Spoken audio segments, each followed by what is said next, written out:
Welcome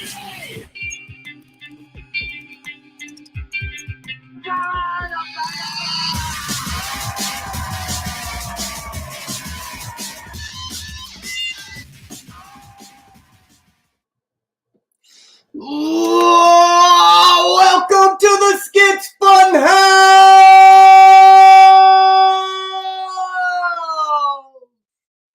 Hello, everybody. Thank you for showing up on this glorious, wonderful, blustery day. It's actually a perfect mood, a perfect evening for the type of guests that we're going to have today. And I'm going to bring them in here in just a minute or two. But first, just let me say thank you. Thank you to all of you that have showed up. Thank you to everyone that's going to be showing up in the chat, even though we just got started. So, probably wait a second for them to come on in here. But before we get started, let me just show y'all something. Just show you a quick little something here.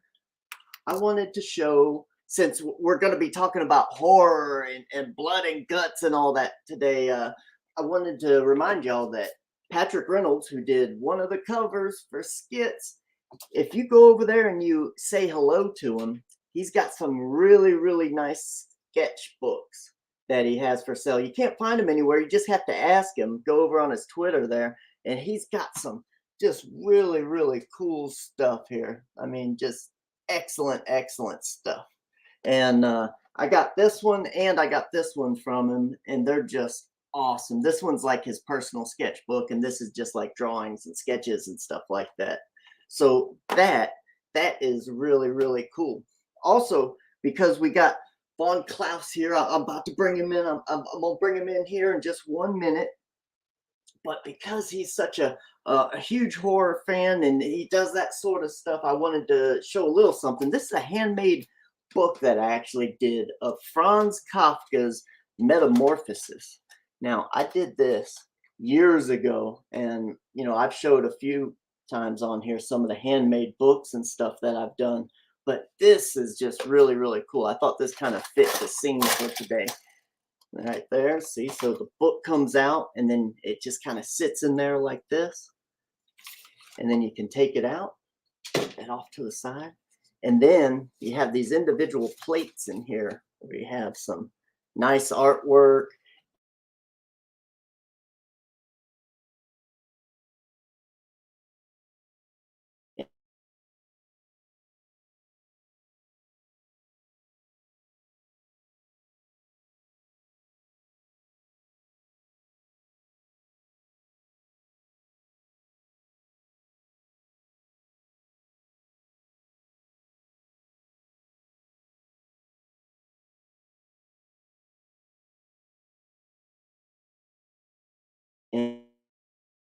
Hey, there we go. It's just one of the things. Sometimes it goes out. Like I said, it's a blustery day, so the internet's kind of on the fritz. But hey, that's cool. Anyway, we'll show this a little bit later. Some more of this right here. But for right now, before we go out again, let's just go ahead and bring in our guest. I mean, this is just one of them crazy things. Let's just bring him in. Let's see if he's ready. Let's see if he's here and waiting. Boom. Hey, what is up, my man? What's going on, to see man? Hey, let me just give you a proper introduction here. Klaus, welcome to the SKITS Fun House.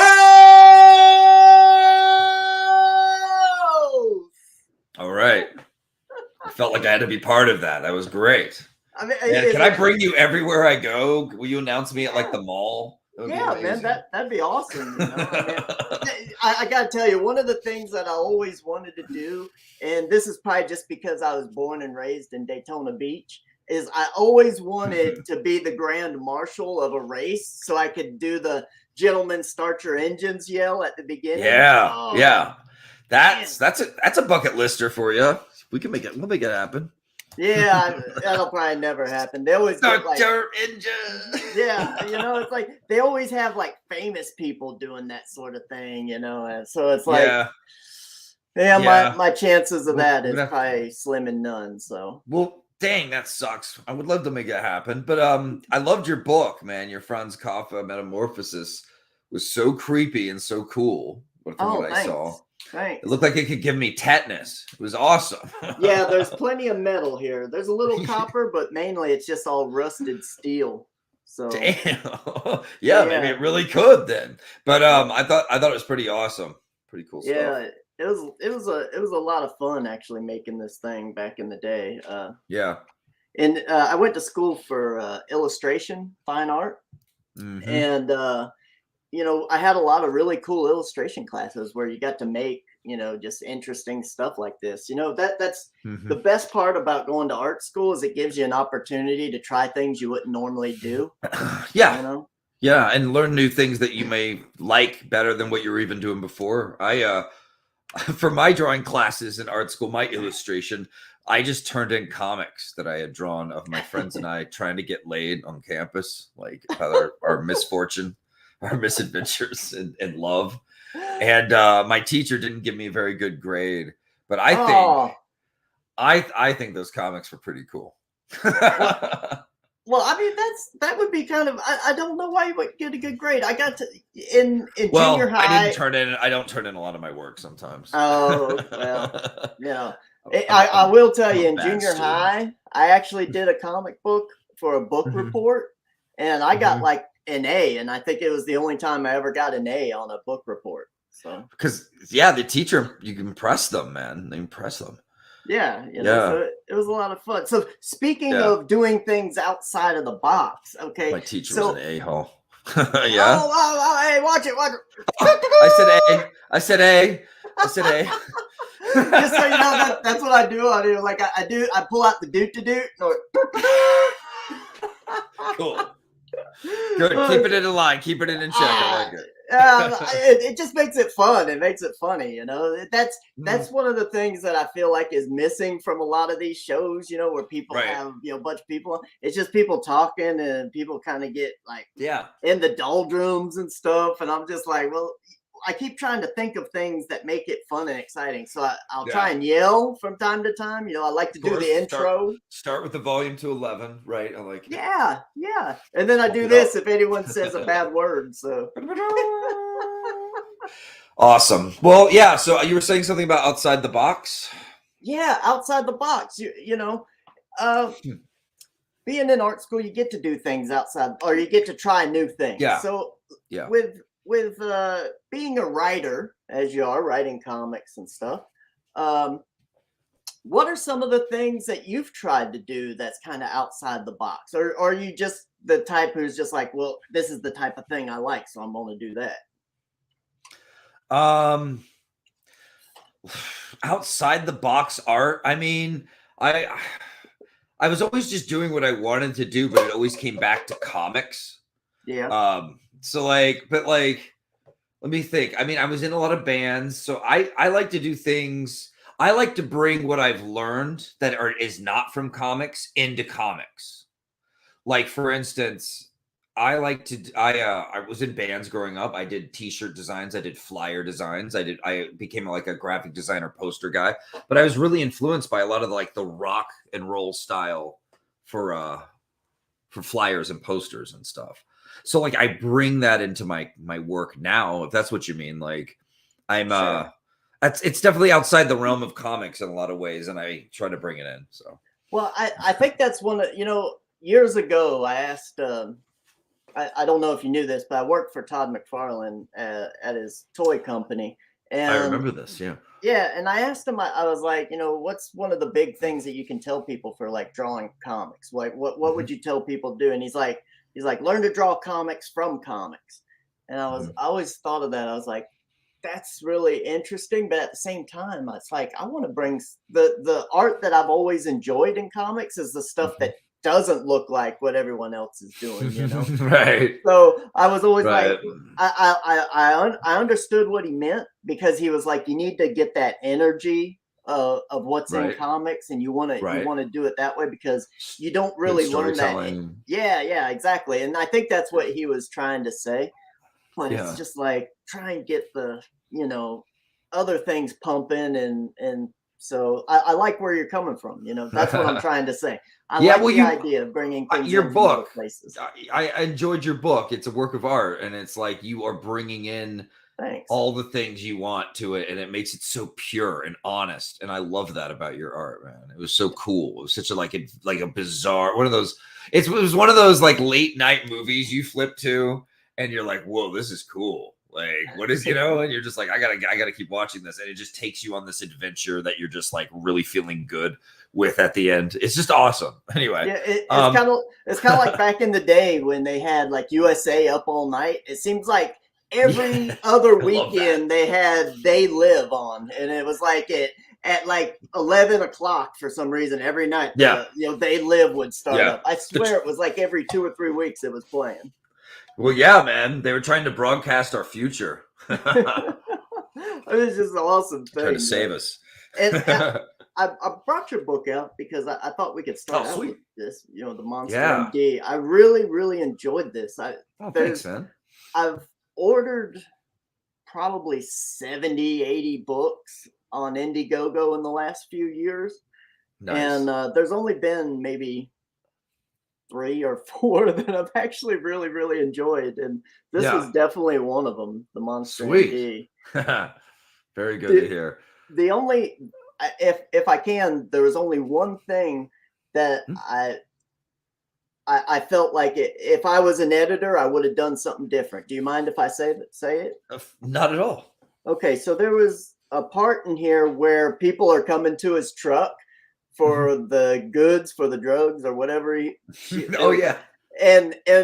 you do the same scene like 4 or 5 times where people are coming to the truck and then he fixes it, and it was really, really cool. I liked that scene. You did it like I think 4 or 5 times, the same scene over and over again with different monsters coming to the truck or whatever. It was the montage bit. Yeah, I really enjoyed that, but I felt like the book would have been way stronger if you maybe just cut one of them out.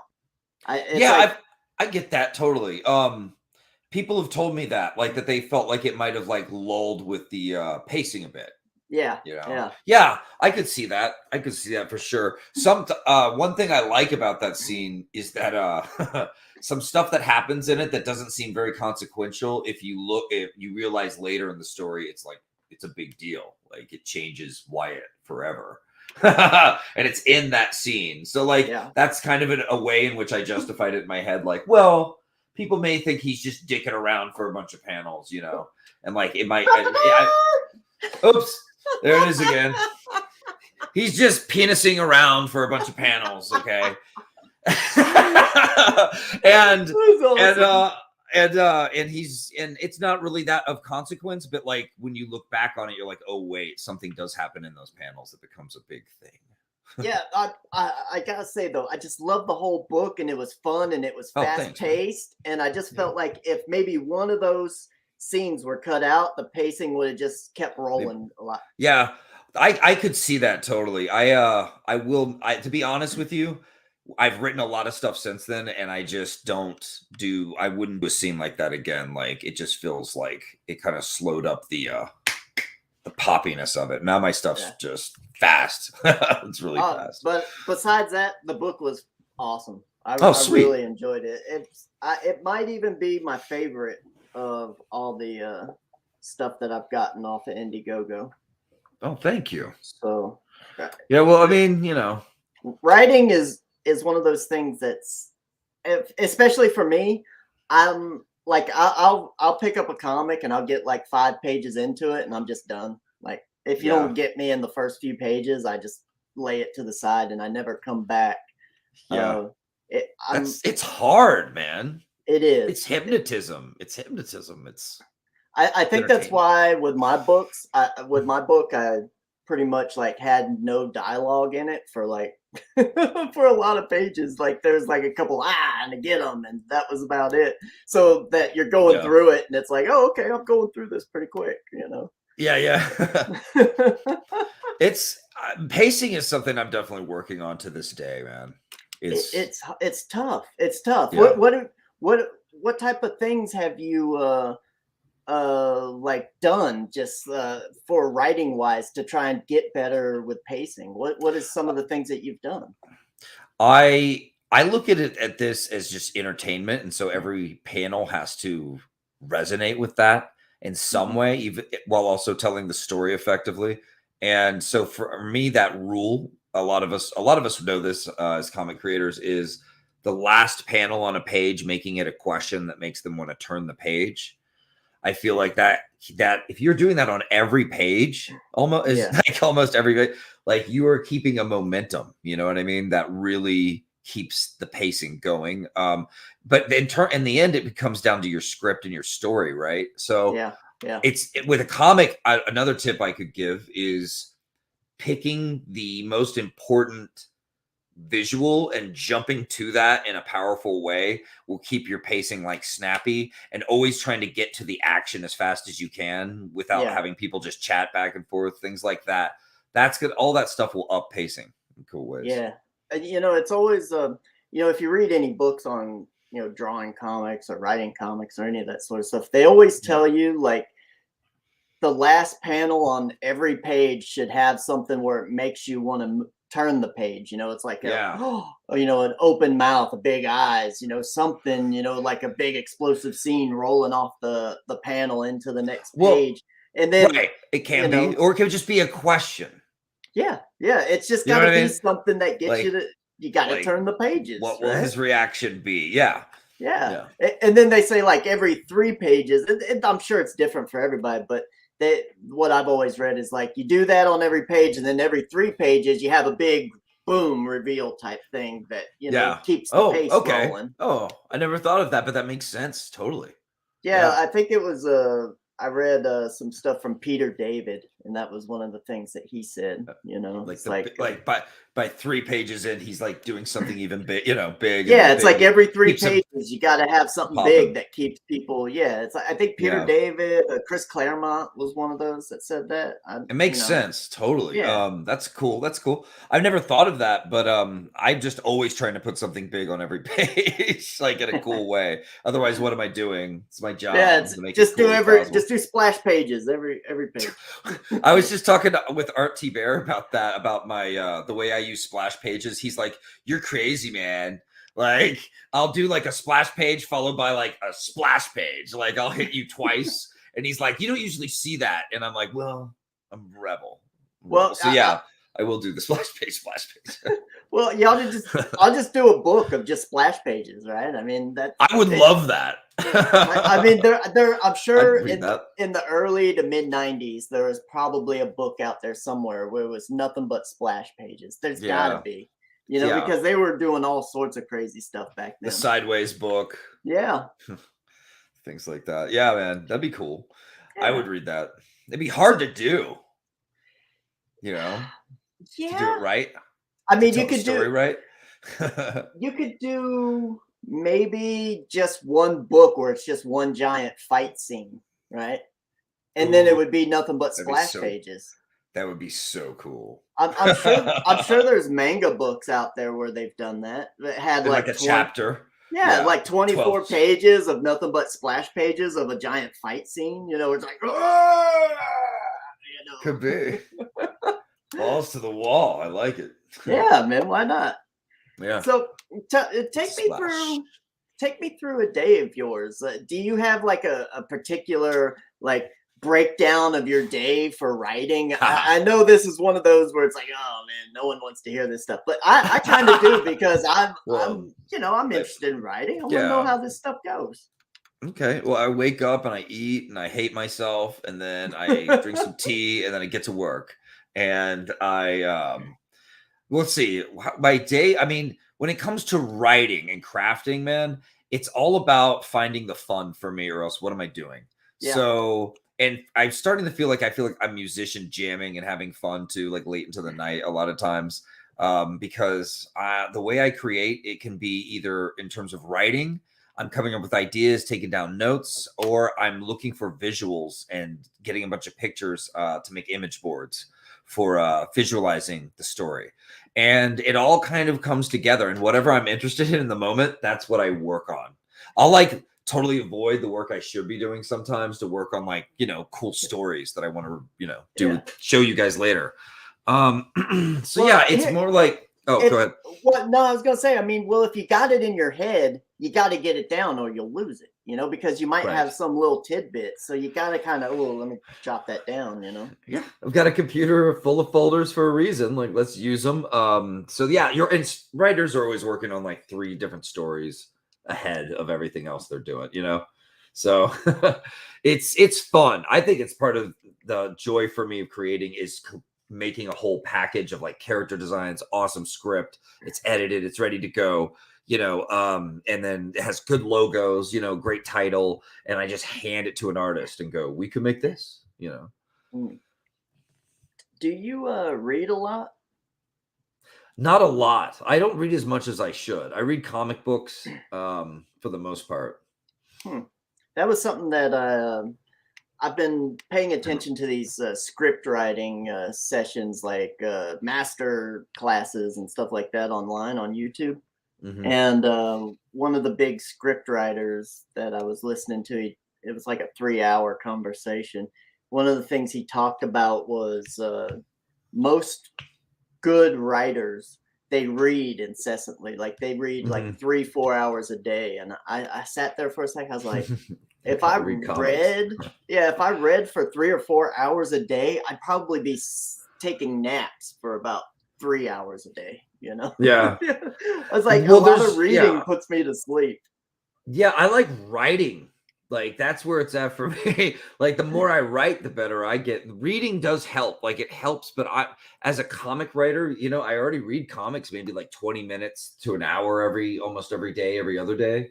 Yeah. So like, yeah, that feels pretty good. It's not as good as I want it to be, but you know, it never is, man. Yeah. What about you? Like, are you going to, do you think reading would make you a better writer? Or?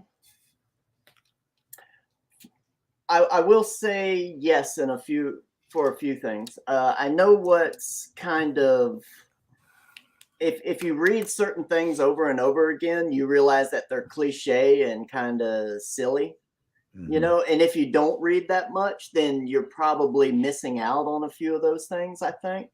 Yeah, definitely. That's one of the things that I would say yes. But of course, with comics, I mean, if you're reading comics, you're reading what you're into, right? You know, so it's like you're seeing what other people are doing. You're like, okay, that worked, that didn't, you know, that sort of thing. So, yeah. But yeah, I don't know. You know, I read a little bit, but mainly I work all the time, so I'm constantly just listening to stuff. I did the bulk of my reading just growing up, and I was really into books and like into comics, into adventure books and stuff. But yeah, and then as a high school kid, we were like nerdy poet guys who were into the classics. Like we were all my buddies and I were trying to outread each other and be more, you know, academic-y, intellectual, whatever. But really, it ended up being really good influence on us all. A lot of us grew up to be writers, you know, from doing that. That's really cool that you would have like a group of people. Now, something like that would really help out. Yeah, having a group of friends around where all of you are interested in the same thing.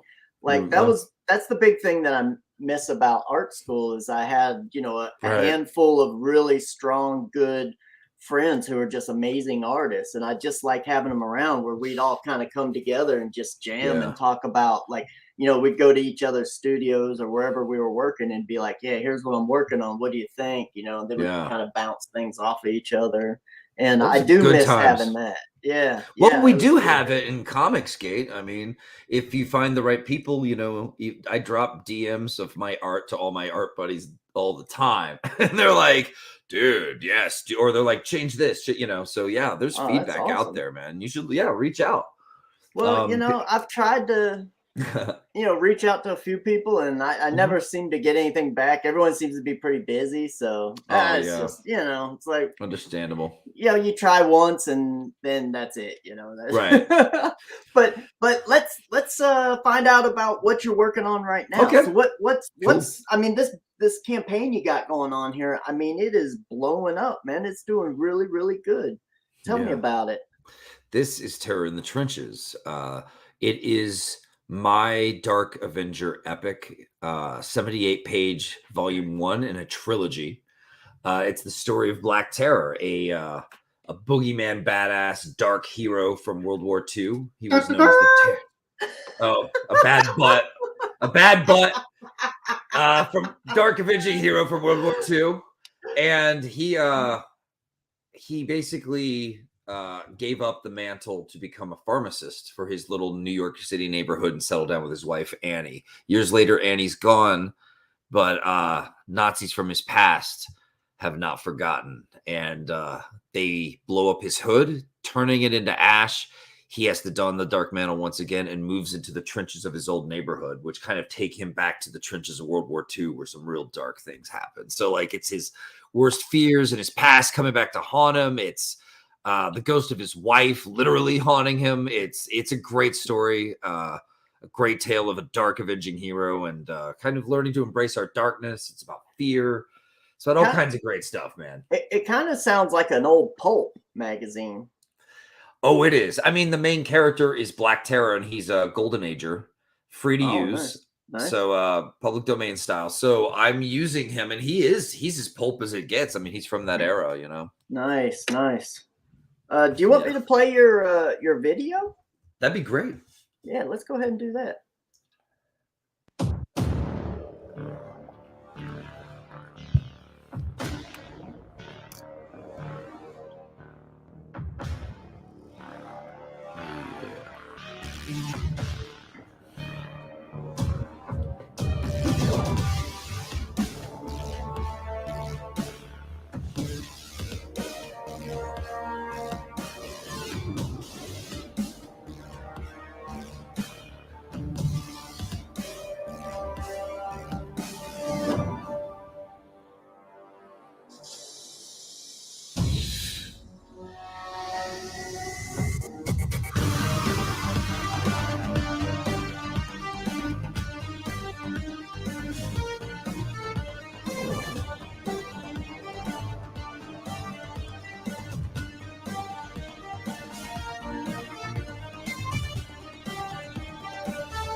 I did.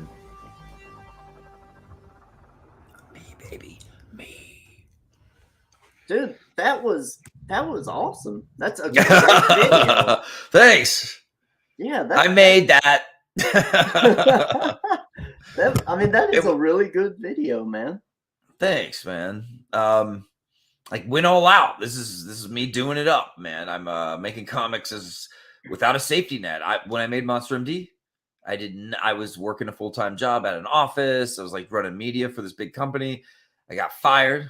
And I was told it was political. Anyway, but now I'm kind of on my own. I think I could do this for a living. So here it is, my hardest punch into the world with my art and with Black Terror. This story means a lot to me. I wrote it late into the night, just having a great time writing it. Thinking to myself, I'm never going to write anything this cool ever again. And thinking that I would never even make the book. But now that I've made it and it's done so well, I'm feeling really pumped because it really is resonating and I really can do this for a living, you know? So yeah. I'm really stoked for that. But this is something that I just thought would be like my entry into superheroes, but of course it's my style. So it's dark, it's creepy, it's violent as hell. It's very Bruce Timm. I think it's friggin' awesome, to be perfectly honest with you. And I gotta ask you this: who is Bruce Timm? Bruce Timm of Batman the Animated Series. Oh, okay. That's why I don't know what it is. Okay. Yeah, the designer and the filmmaker. And he's done a lot of more than that, but that's like what most people will know him from. He brought us that series and kind of changed Batman forever in his own special way.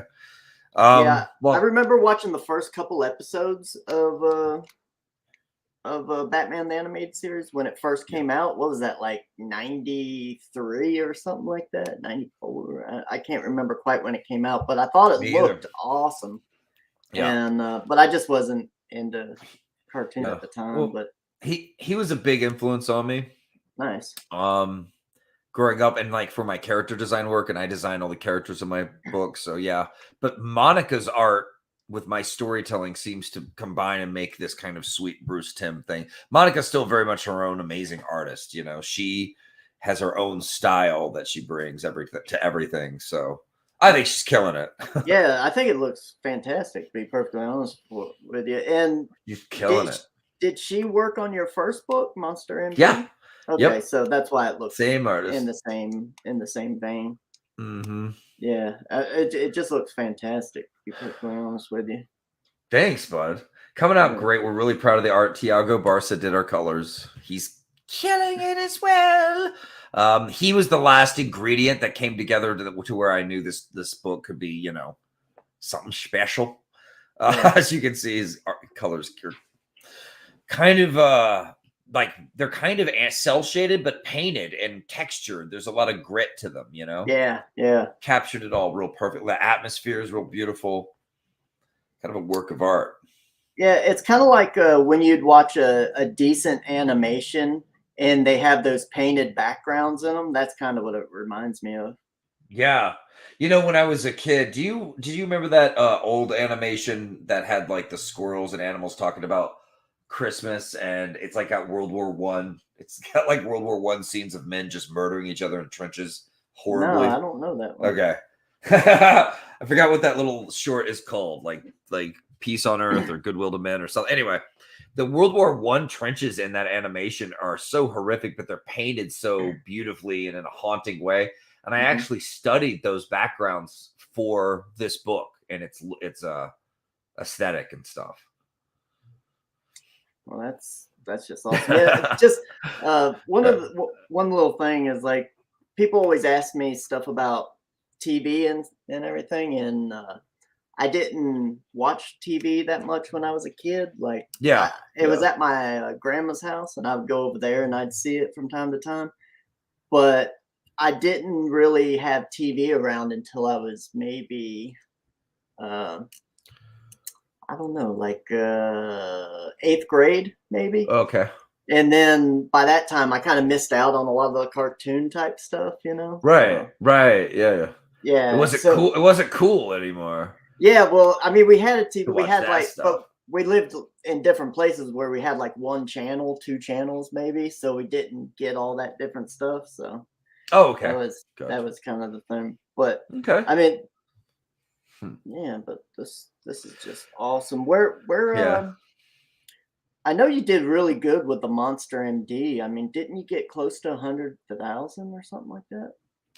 Yeah, we crossed 106,000. That's awesome. Something like that. Yeah. Do you feel like this is going in that same pace? Well, we beat out Monster MD by like double on our first day. Nice. And we've almost made what, almost 35K in like a week. Yeah. So like we've shot past like a lot of books. We've shot past some of the bigger Comicsgate books from last year and this year already into like, I think we're like what, 4th place or something in terms of books funding this year. Something like that. It's awesome. So no, I mean, I'd love to shoot past 100K on this. That would be amazing if we could make that. Yeah. That would change that.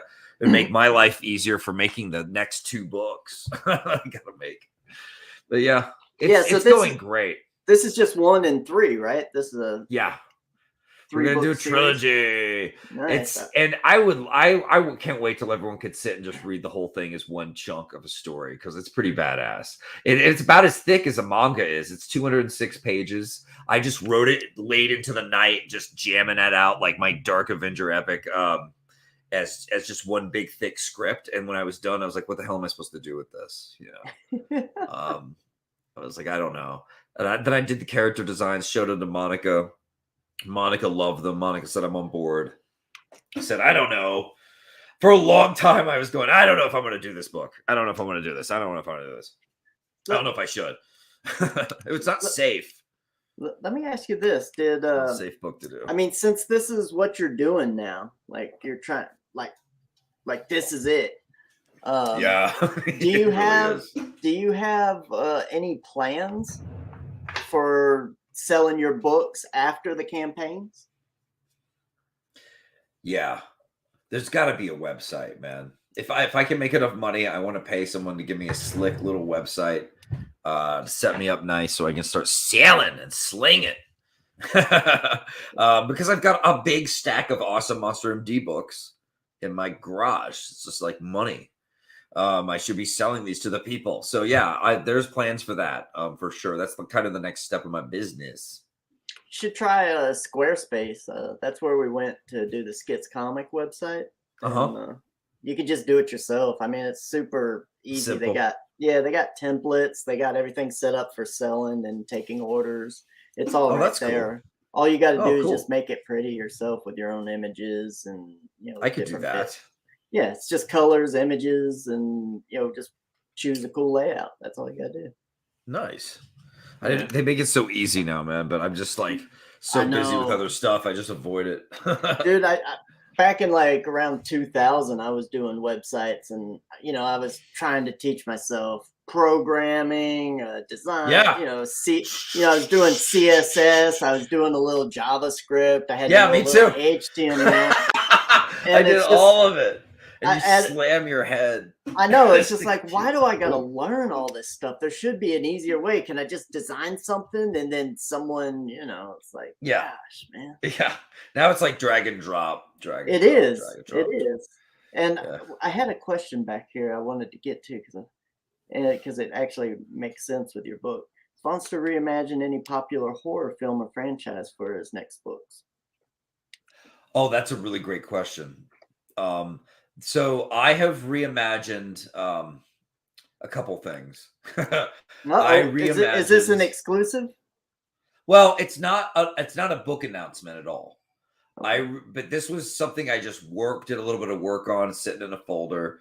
But do you know the movie called Shockwaves, Nazi Zombies Under the Water?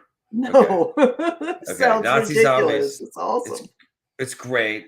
Anyway, it's a cheesy, bad, awesome, but yet great drive-in-y film starring like the guy who was like the kid from Flipper. Anyway, he's like grown up all 70s style with his mustache. Anyway, so like it's really cheesy, but man, the shots of the Nazi zombies coming out of the water and the soundtrack, very eerie, very cool. I redesigned them and reimagined Shockwaves for like today, like and did the design work on that, and it looks awesome. It would be such a cool horror movie. It'd be so good. But I will also say I've redesigned. Well, I won't say I redesigned, but I'm writing something that will be a book, I hope. Nice. And it does involve Monster Squad. Oh, the Monster Squad, like from the 80s? Mm-hmm. Dude, I love that film. That film was so awesome back in the day, man. Yeah. I've written something. The script is being done. I already talked to an artist who says he wants to draw it, who's really, really good. So yeah, dude, that's great. That's something. Man. It's kind of a reimagining because like it kind of continues the story. Well, it continues the story actually more than it reimagines. But man. Yeah. So at the end of it, all the monsters get pulled into the whirlpool dark dimension thing. Limbo. Hello, Limbo. So you got to get them back out. It's kind of like the same as Army of Darkness, like everything gets sucked in, or Evil Dead or something like that. You get sucked in and then you end up someplace else. So that I guess that I'm not going to ask you how you're doing it, but that would be kind of cool to see like where they get sucked into or something like that. But that was the cool into thing. Limbo would be cool. Right into Limbo. I that's a good idea. My version is more like what happens when they grow up and they have kids, and the kids, they try to hide what they do from their kids. Oh, okay. That's cool, man. It's kind of like it, like it kind of, it goes to where they're old and stuff like that, Yeah. Oh, You know, some Well, of them don't even want to not admit this- that it happened. This story actually focuses more on the teenage kids because that's where the fun is. Like, Yeah, I of don't want to course. see like the oldies. Like, I want to see the new generation of badasses like step up. Yeah, none of that. Like, I don't. Yeah, staking grannies in the old folks home. No, none of that. It's all good. But no, you guys will love it if you're horror fans. You'll love well, you it. know, my wife is. My wife's a huge horror fan. So she's gonna. Oh man, she's gonna love this book. nice. Yeah. Let's see here. So besides that, what else have you you got anything else in the tank you working on? Oh, great question. Yeah, I do. I have a book called X Devils that is getting really, really beautiful. Actually, now that I think of it, I could show you guys some of them if that would be kind of yeah, you'd like to see some. So I'm working on another book. We'll see if we make it, called X Devils. It's a trilogy as well. It's about 3 devil brothers who quit their jobs in hell and become human on Earth. And they still retain some of their devil powers. They're able to power up and fight and be kind of evil, but they're human. They're mortal now. And yeah, from there they get into a lot of crazy otherworldly adventures and stuff. Let's see. Shape cat designs. Nice. Yeah, if you can share something, I'll take it. Let's look at it. All right. Let's see.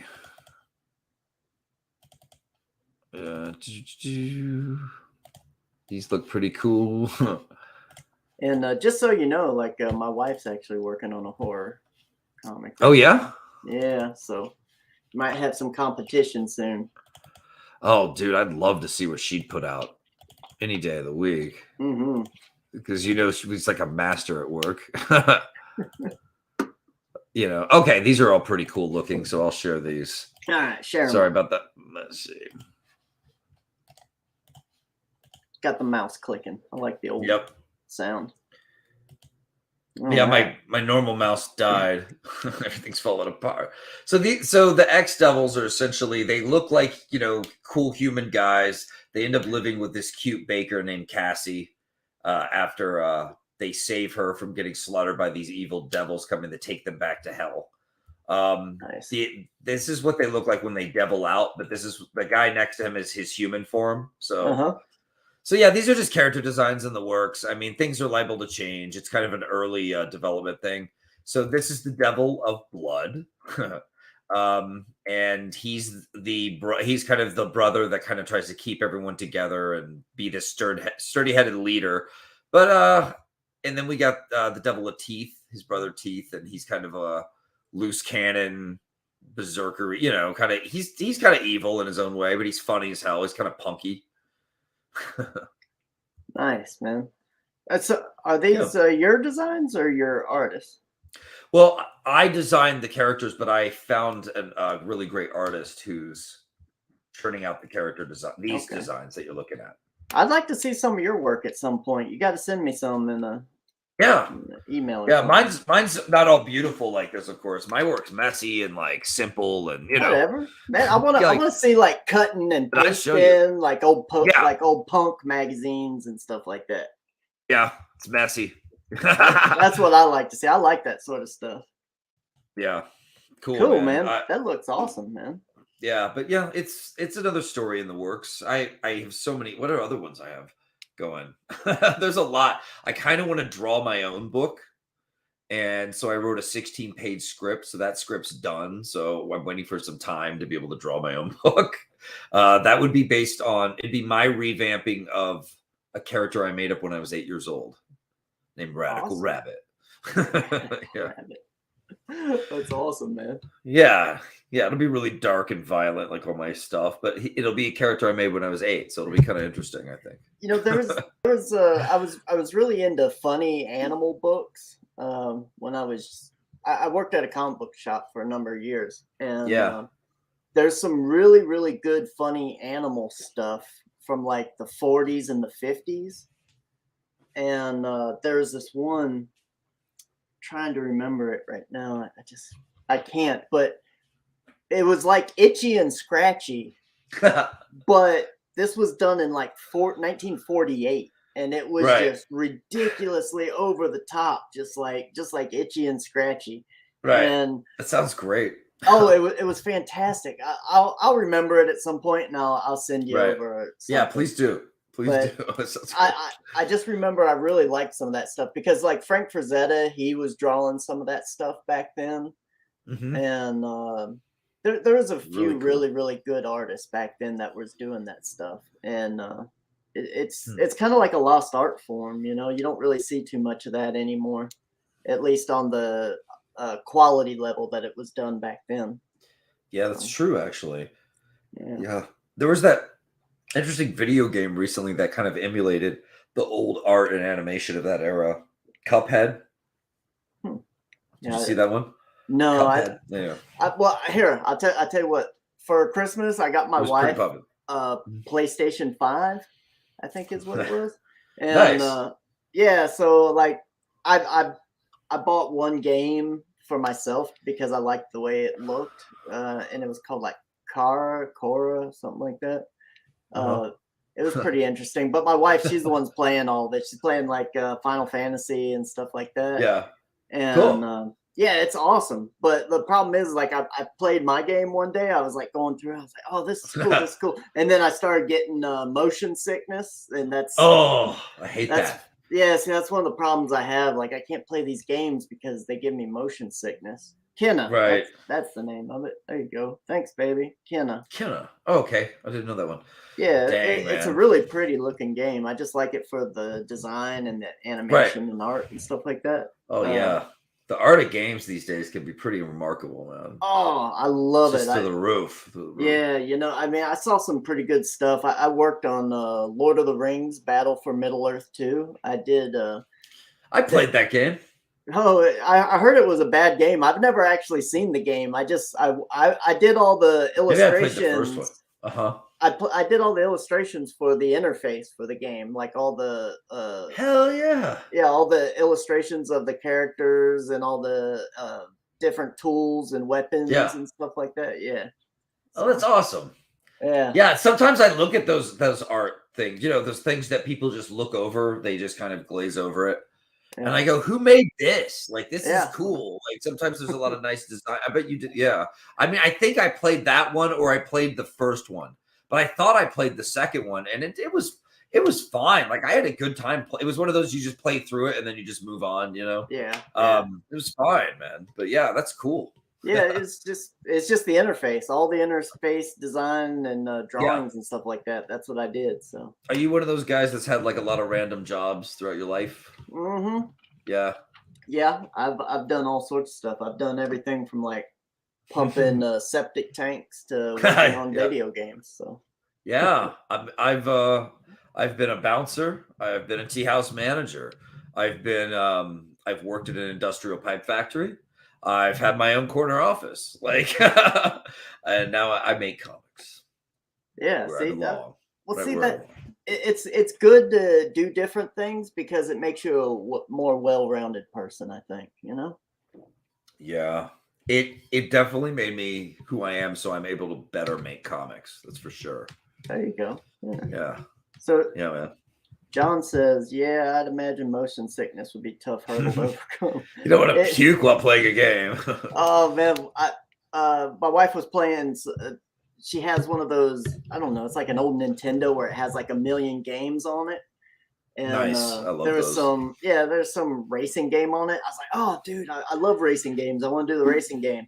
I played like one round and I had to go lay down for an hour. I got oh, that sucks, man. I know. I was just like, gosh, why does this happen to me? I love video games. They're awesome. Well, you should see me at the fair, man. I get on one ride and it's done. I'm done. I don't want to puke on everybody. I'm done.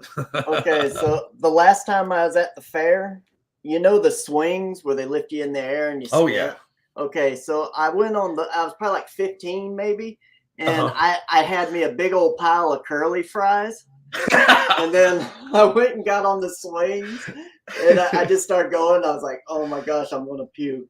I ended up throwing up and it just went out into the crowd. It just went And then it was all down my legs and my feet and everything, and I felt so bad, but it just went everywhere.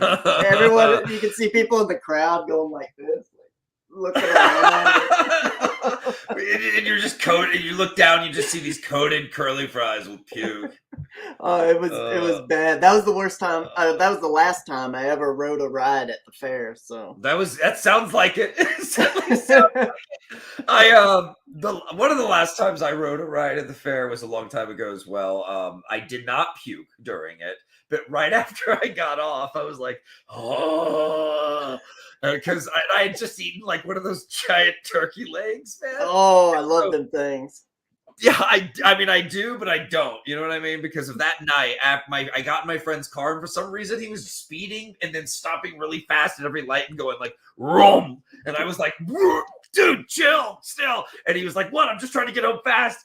And we stopped at a gas station. I like had to jump out, and I ended up puking this cup and just filling this cup with like just pure steaming horror. Well, anyway, it was pretty hilarious. I've tried to tell my wife that, like, usually I drive just because I get motion sickness in cars, but I've been trying to get better, and I've been letting her drive. And she'll do this thing where she like hits the gas a little bit, where it's like, vroom, vroom. And I'm like, baby, you can't do that. She's like, what? I'm not doing anything. I'm like, I was like, I know you. I was like, I feel it, and I'm telling you, it's not a good thing. You know? Yeah. Oh, man. And the bad thing is we live in the kind of in a mountainy, curvy road area. So like I actually sometimes I'll say, baby, I need to drive out to the highway, and then you can drive the rest of the way. I drive us out. But yeah. Oh, it's rough. Oh, man. Yeah, watch out. Don't down 12 corn dogs or a turkey leg and then hop on the tilt-a-whirl. Yeah. It'll mess you up. I love the tilt-a-whirl, man. God. I do too, man. I do. But it'll mess me up. Yeah, the tilt-a-whirl and the I like scrambling. the Gravitron. The Gravitron's cool. It's my favorite. Too. Yeah. I think it's cool as hell. Have you ever rode the Gravitron where it's all open? It's just like a cage, a round cage. Yeah, I have those 1970s ones that probably shouldn't be legal. I love that one was kind of creepy because like you're in it, and then the seat goes up once the gravity starts going. Yeah. And for some reason, I just had this feeling in my head that when it went up, I was just going to keep going and shoot right out of the dang thing. Feels like it. Yeah, like crazy, like Well, that's awesome, Vaughn. I think we're gonna leave it there, man. Like, okay. Man, I appreciate you for coming on. I don't like to take up people's time too much, so that's just I usually keep it around like 45 minutes to an hour. And yeah, well, it's always a pleasure, man, getting to chat with you. I feel like I always wish we had more time because we just talk all night about art and whatever. Yeah, that's one of the cool things. But that's cool though, because there's always something else to talk about. We'll have some other cool like puking story to have next time. I'll line it up. I'll make it happen. But before we get going, tell everybody where they can find your book and give a final pitch. Let people know how awesome this thing is. Guys, this is the coolest, most badass thing, more bad butt thing I've ever written, and it's Terror in the Trenches, the dark trilogy showcasing Black Terror like you've never seen him before. A dark, avenging hero of the trenches leaves his brutal life behind in the war, only to have it come back to haunt him in his own city streets.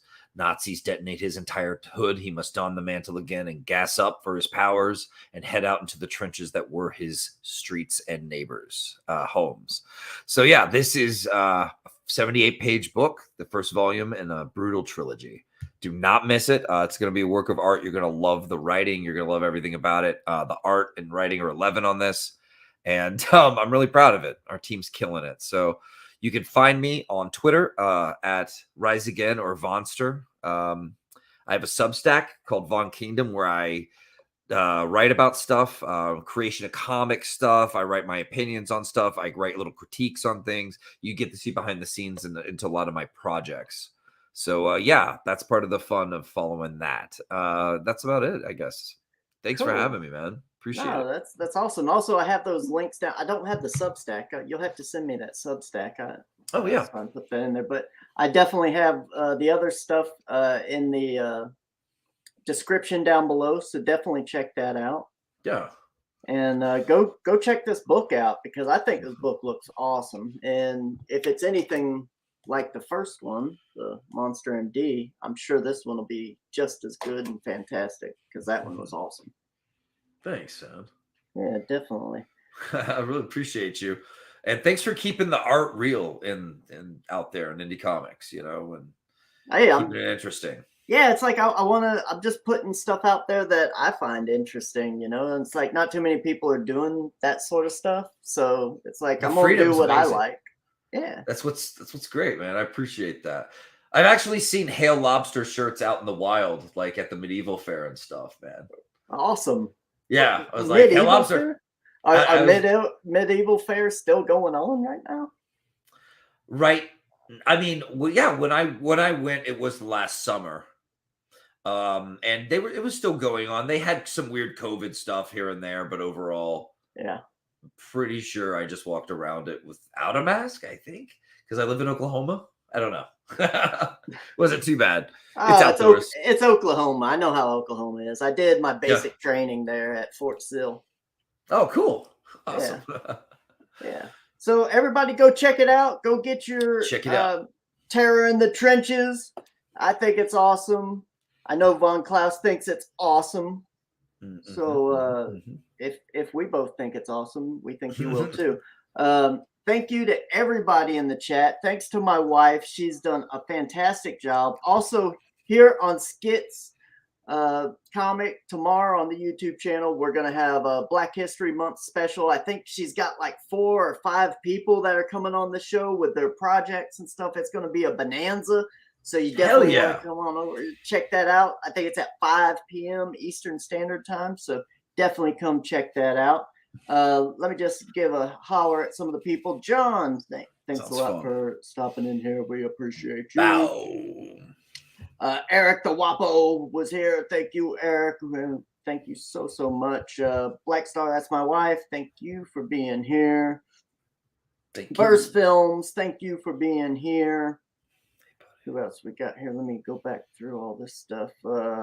We had Exevius. Exevius was here.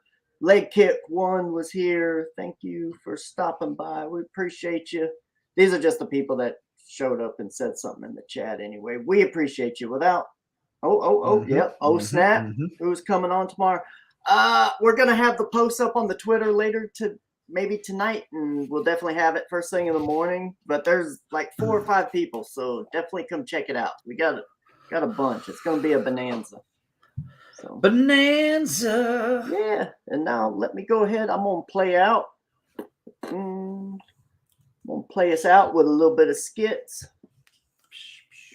Thank you, man. Appreciate it. Oh yeah, anytime, man. This is what it's all about, man. And everybody out there, thank you so much. We will see you next time. And until then, check this out. We got some skits.